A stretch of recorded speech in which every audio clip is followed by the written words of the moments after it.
Hello friend, today I'll teach you how to pause video recording in OBS. I'll show you three methods. First methods, go to settings, then output and output mode.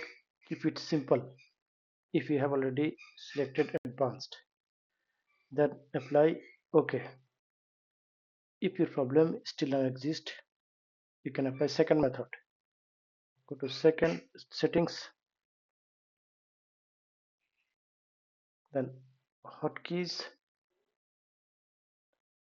pause recording, put insert button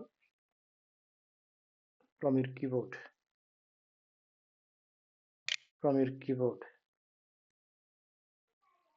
Then apply OK. If still now your problem exists, apply third method. Go to settings, then output, simple, recording quality, select high quality, medium file size.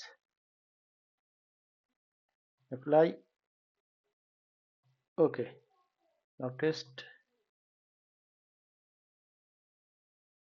Yes, it's appear. That's our file. Thank you for watching video. Don't forget like, comment, share and subscription. Have a good day. Bye bye.